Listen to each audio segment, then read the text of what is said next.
at the deepest level, we know that God is no gender. God is not a he or a she. God is not male or female.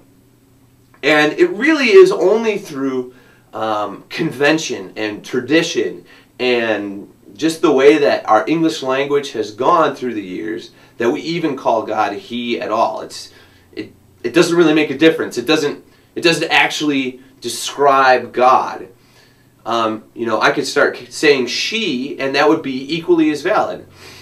I could say, she loves us, as referring to God. God, she loves us. God, she forgives us. God, she created everything in the whole world. She shaped you in your mother's womb. She puts the stars in the sky. She makes the sun to come up in the morning and set all the planets in their courses. God, she did that. And that would be completely accurate. Might sound a little foreign to our ears, but it shouldn't make a difference because she and he really, in the language kind of terms, are both correct.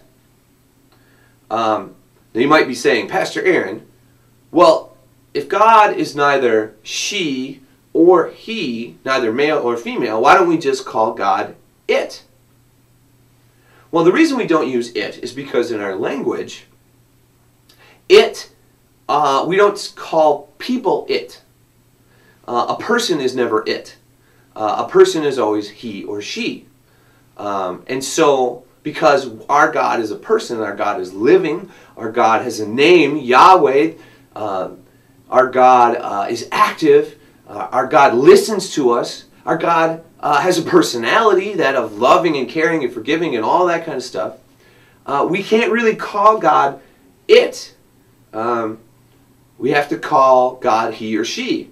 And then conventionally, we've just been calling God he. But like I said, if you want to pray she, you could. God is a she. God is a he.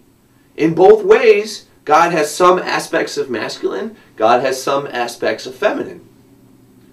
In the 66th chapter of Isaiah, God is referred to as a mother.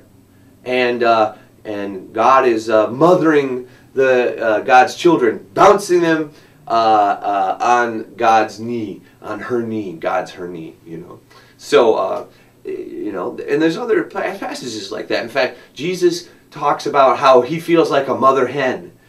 Jesus wants to shelter all the people of Jerusalem like a mother hen wants to shelter her chicks. So, when we think about God, we need to kind of go beyond gender. Go beyond he or she, because the God we worship is so much bigger. Way back at the beginning of all humanity, if you look at what the Scripture says in the first chapter of the book of Genesis, God says, "I created humankind, male and female. I created them in my image. In my likeness, I created them, male and female." Meaning both men and women were created in God's likeness. There's a part of God that is like men, there's a part of God that is like women, and we are like God whether we are male or female. Both genders, both pronouns can apply to God.